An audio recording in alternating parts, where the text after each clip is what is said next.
All right, welcome everyone. This is the latest installment of the Graybeard Talks Geospatial.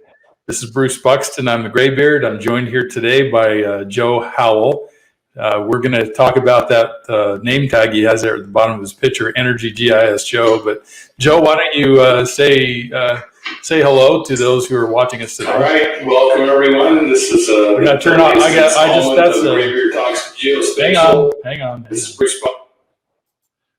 I did a lot of echo there, Bruce.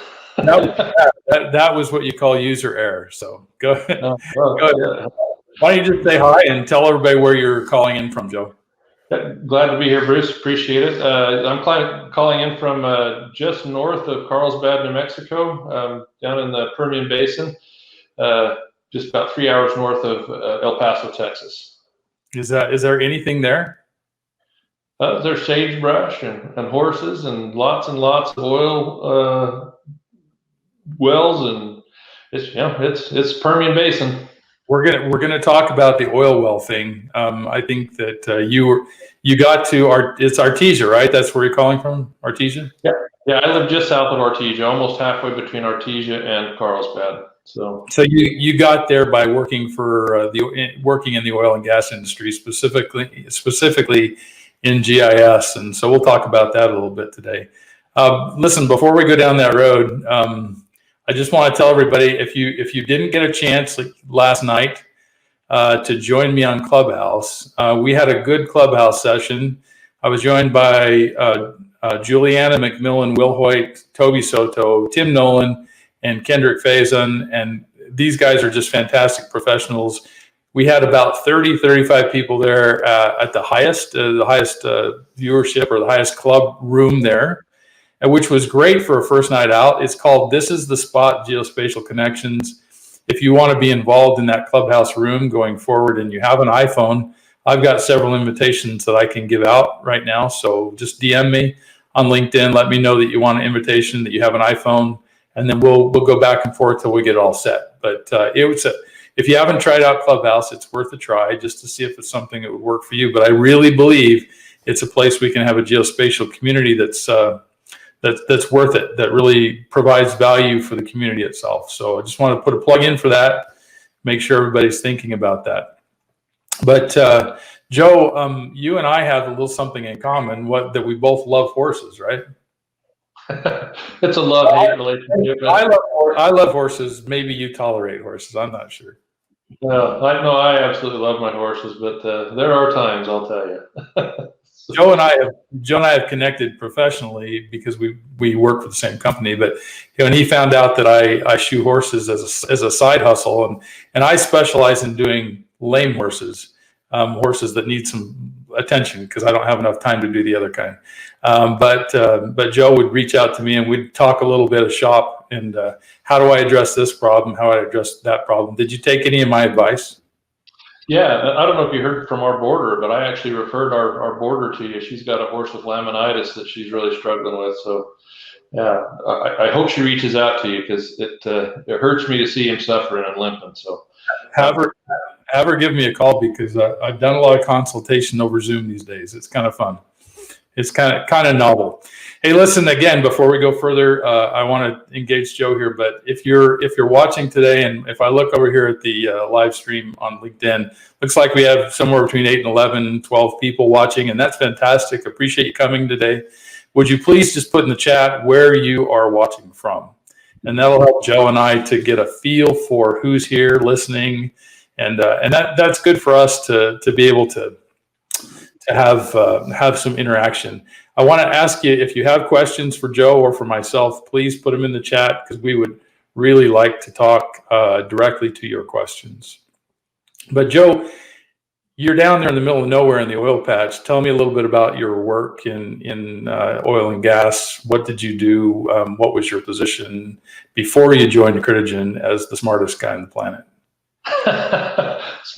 Well, you haven't met Tyson yet. He's going to blow me out of the water. But I'll tell you what, my background in GIS is kind of varied. I actually started in law enforcement, needing a way to visualize crime data. And I went from law enforcement to working in telecom, and from working in telecom to doing pole surveys for electric utilities. And then from there, I went into oil and gas, and I've been there ever since. So worked with Chesapeake Energy, did some consulting with multiple pipeline companies. And then one of those pipeline companies, Holly Energy, hired me to come in and manage their GIS, which I did for a few years, and that's what brought me up to Artesia. I'm also an avid scuba diver. People ask me how the heck I ended up in the desert, and I'm still trying to figure it out. But I actually really love being here, because there's no better place to ride horses than out here. Yeah, sure, riding horses. But where do you scuba dive in Artesia? In Artesia, I don't, but up near Roswell, out where the alien crash site was, there's a series of lakes out there, one called Lee Lake, that has got some pretty fascinating diving. I dive out there quite a bit. That's pretty neat. You're a certified like trainer, right? I'm a dive master. I'm working on getting my instructor cert, but yeah, at this point, I can only do some basic instruction, not full-on certification. Dive master. Well, that's a good title. Well, so let's just talk about your energy GIS, Joe. So I'm helping Joe a little bit with his personal branding to kind of help him to put himself out there in a professional sense in the community, to share his expertise with the community. And one of the things that we decided we would try and work out is this title, Energy GIS Joe, or GIS Joe. So you said that's your Twitter handle. Tell me, where does that come from? Well, I was actually shooting for GIS Joe because from way back, people have always called me GIS Joe, basically since I started using GIS. Just kind of a play on the old G.I. Joe cartoon from back when I was a kid. But GIS Joe was taken, and so I added energy in the front of it. Since I've been working in the energy industry so long, I thought I'd focus my efforts there, and so that's where that handle comes from. That's cool. I can just, in my mind's eye, I can see you rolling up on a drill site, and everybody looking up and say, "Oh, there's GIS Joe." That happened more than you'd think. We'd go out to pipeline inspections, and all the old inspectors, they always give you a hard time when you come out, and when you're from the office and you're not one of the field workers, they kind of give you a hard time. But the field folks got used to seeing me, and that's really one of the things that has built my passion around the need for more GIS in the energy industry is really the demand for it from the boots on the ground, the people that are out there making it happen. That's cool. Let's talk a little bit about that. But first, it looks like you must know this guy, Mark Takes. Do you know Mark? Yeah, I know Mark. What's going on, Mark? So he says, yeah. Joe is doing great with Critigen. Just to put your mind at ease, Mark, he's doing a great job. When we have something really challenging, we turn to Joe and say, how would you do this, Joe?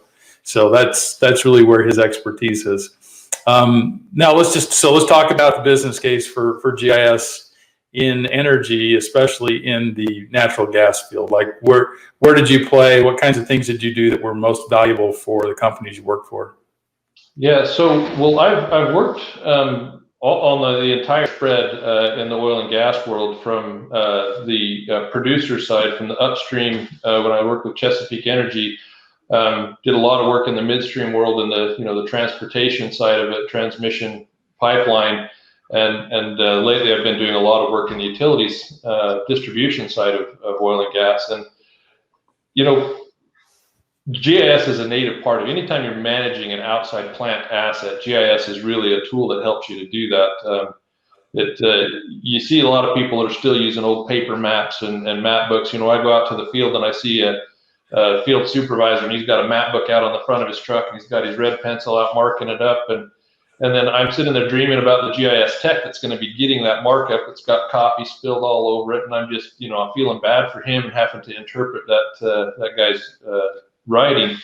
And applications like Lemur and some of the Esri mobile solutions, they really get rid of the need for a lot of that, so that you're able to create a true digital twin of your infrastructure. So that you're able to navigate, you're able to monitor and manage your infrastructure digitally and have it really reflect what's actually out in the field. And that's where GIS provides. Okay, you brought it up. What does a little furry animal with rings on his tail have to do with mobile GIS? So Lemur is a mobile app. Specifically, it's probably designed for lots of things, but in the specific use cases that I've seen it for is really around as built in your outside plant. You know, in the transmission world, there's this term traceable, verifiable, and complete, right? The idea of having materials traceability and tracing all the way back to the manufacturer. And so when you have a digital platform and I'm putting a piece of pipe in the ground, I can grab all of the attributes from that pipe. I have a cut sheet and all of the materials lists that come out as I'm putting that stuff in the ground. I'm having to fill out all of that paperwork, and instead of doing it on paper, I do it on the digital device. I tie it straight to my GIS so that when it goes into the GIS system, you're able to immediately trace it all the way back to the factory. So does Lemur access GIS, or does it access your back office system? Yes, it does both. That's the beauty of it, is that when you've got a work management system that's dispatching your work out there, and it's got certain information you need to get back into your asset management system and into your GIS, you're doing it all in one place. Okay, that's good. I'm glad you brought Lemur up. We haven't talked about Lemur on this show since we had Ty Vandenacker on here, who's the product development manager and just all around chief cook and bottle washer for everything Lemur for Critigen. But it is a really state-of-the-art mobile app that we have on the market. So it's worth talking about. I think mobile is a big deal for anyone who uses GIS in a field setting. So really, did you work in the office, or did you work in the field, or was it a combination of both for you? So, some of each. Back when I first got started in telecom, when Mark got to know me, I was out doing a lot of pole surveys with an application called ArcPad. Dating myself a little bit, but we would go out and actually read the tags off of Pacific Core poles all around the Pacific Northwest, and we were doing a pole survey of which poles we could attach fiber lines to. And so I spent a lot of time out in the field doing that kind of survey work. And then after that, I got more into some of the back office management databases and delivering solutions for the field users. Okay, excellent. Well, that's good. Well, so since you're down there in that part of the country, and I know that you're involved in the energy marketplace, I think you and I talked briefly about it, but I didn't get the whole story from you. Tell me a little bit about the electricity crisis in Texas during that storm.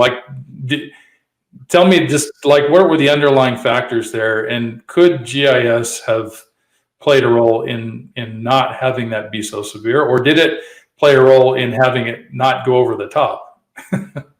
Well, so if you get down to the nuts and bolts of it, what Texas was dealing with was really a supply chain problem. One of the things that the ERCOT provided areas, which is most of Texas, they dealt with their infrastructure wasn't really weatherproof. So when the cold hit, it shut down all of the supply. But one of the issues that they have is because the ERCOT infrastructure is all very isolated and it isn't interconnected with the rest of the nation, they weren't able to bring in excess supply from other areas. Ironically, if you go in and you look at El Paso's in Texas, it had the same freeze problems. Infrastructure there froze up solid just like it did everywhere else in Texas. But because they were tied to the New Mexico and Arizona grid, they were able to purchase excess supply from other areas when their infrastructure was down, and they didn't have the same outage issues that we saw in central and southern Texas. So when you look at that situation as a real innovative GIS specialist, what could you bring to the table that could make that better?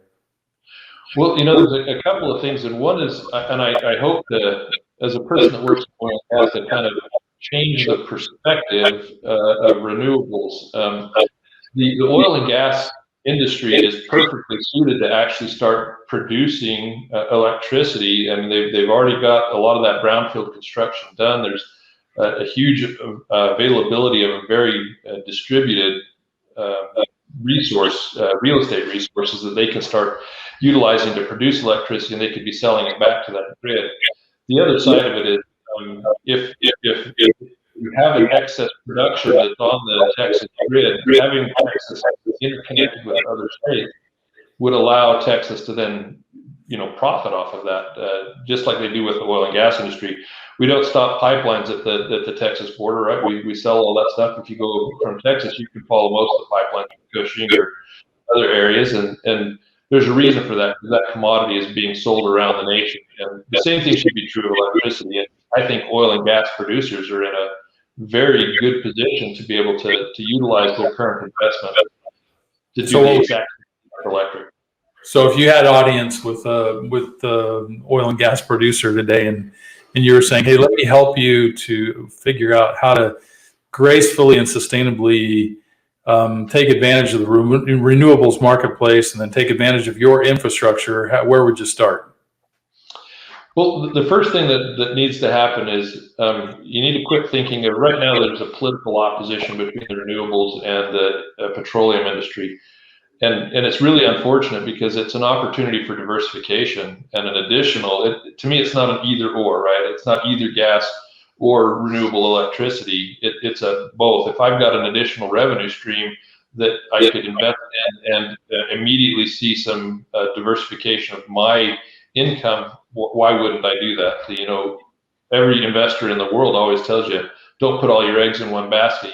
I have a really good friend that he invested his entire retirement for 30 years into SP Energy when he and I were working there.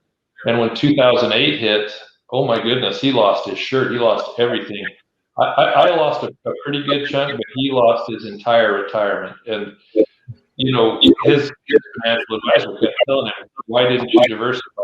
Well, I would say that same thing to any kind of an oil and gas executive, saying, hey, diversify.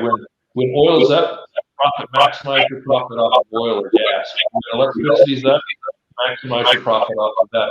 Why put all your eggs in one basket, especially if you can leverage the same investment to produce two commodities?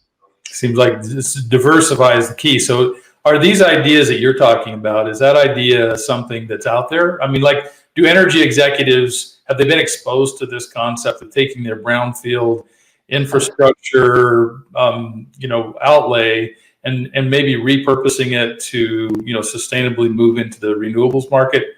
Is that out there, and is it talked about?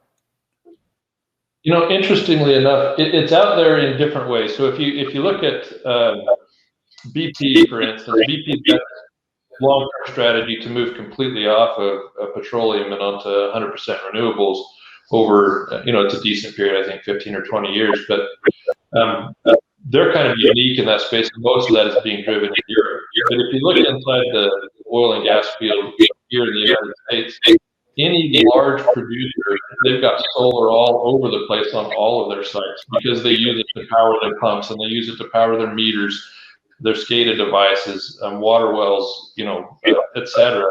And so they're already consuming it. And if they could expand that consumption out into something they could sell back to the grid, it would be a big boon for them, I think. Oh, okay. And well, that's good. I'm glad to hear that. And I'm glad to hear that you're thinking about that. And I know that Critigen wants to be involved in that marketplace and help with the spatial analysis that would go into actually having that become, a solution for that market. So listen, one of the things that I'm so impressed with you, Joe, is that as we talk, it seems like you're always thinking, you always got these great ideas of what the future looks like for our company, what the future looks like for the industry. And when you look out there in the future, what kinds of things do you see that are exciting that maybe you want to be involved in? I know this might hit you as a question you haven't thought much about, but maybe we could talk that through. Well, there's a lot of kind of up and coming things. Artificial intelligence is probably one of the biggest ones. You already see some benefits of an AI model. Like everybody that uses Google Earth or Bing Maps or anything where you're seeing those nice, pretty building footprints that were generated from satellite imagery, that's automated GIS at its best, right? But I see that even more coming out. So that you're using AI for utility management. We talk about the smart grid.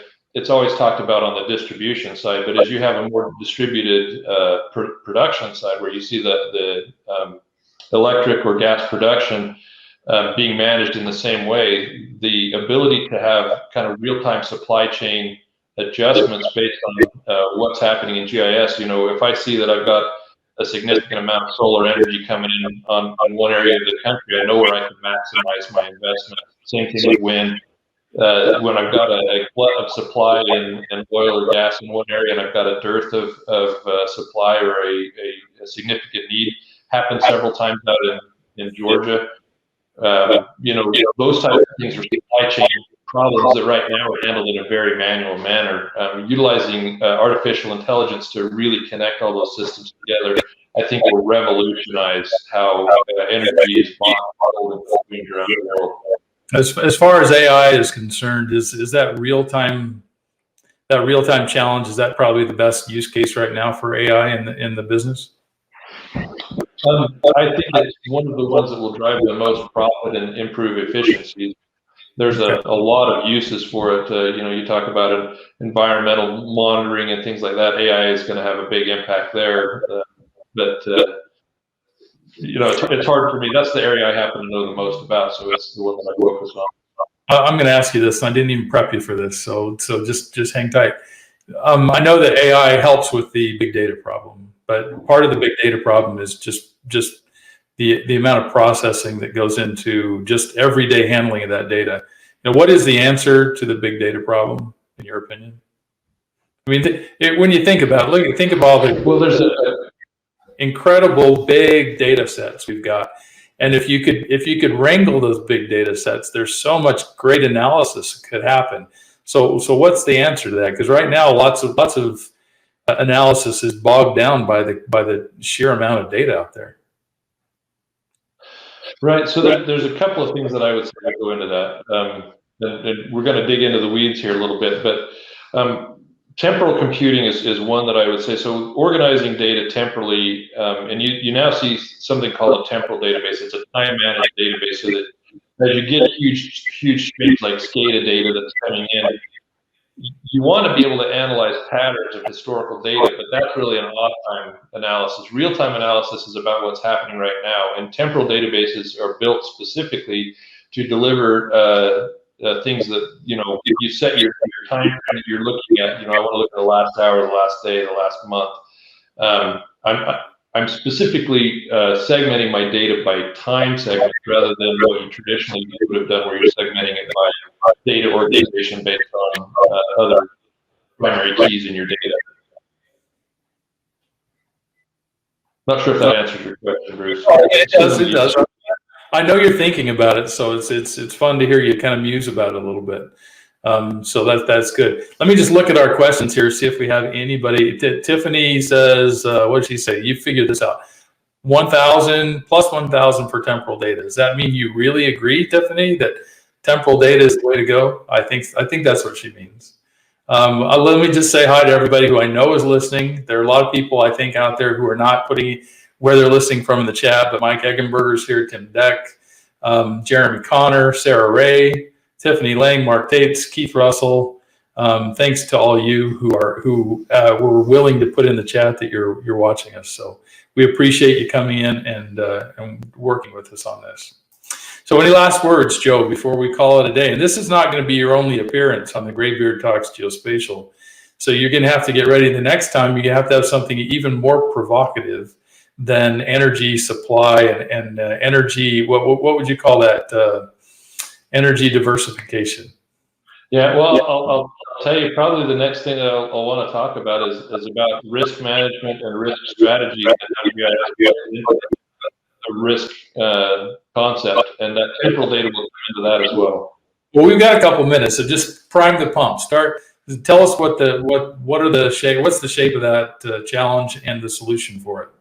Sure. So right now we're working with a client where they collect, as most oil and gas companies do, they collect damages data. So they've got leak data on their pipelines, and they collect all this stuff over time, and they're trying to analyze it to project where the risk is the greatest. And there's a lot of great companies out there that are doing risk profiling.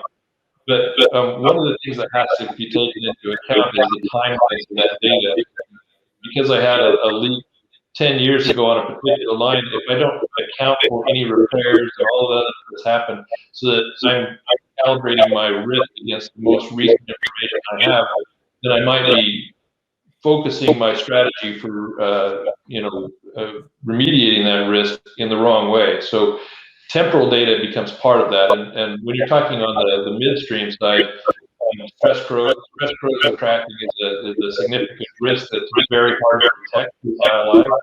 But if you understand what the factors are that lead into it, then you can do time series analysis to say, so I have a higher risk based on my materials, my temperatures, my pressures, etc. That same information will lead into the risk profiling for midstream. Okay. So the shape of that challenge is correct data, and the answer, the broad answer to that is temporal database. I think the temporal database feeds into it. You have to be able to do historical analysis offline and real-time analysis online. Okay. Absolutely. Okay. Well, you know what? We ought to have an entire show about risk analysis and risk management. I know there's a lot of people out there that want to talk about that. So that's something that needs to be on our radar. You know, maybe early in the summer we could get back on and just talk about, you know, the concept of, you know, how that's being done currently, and, you know, where we need to move to and what that looks like. Because I think you're probably our best expert when it comes to that kind of stuff.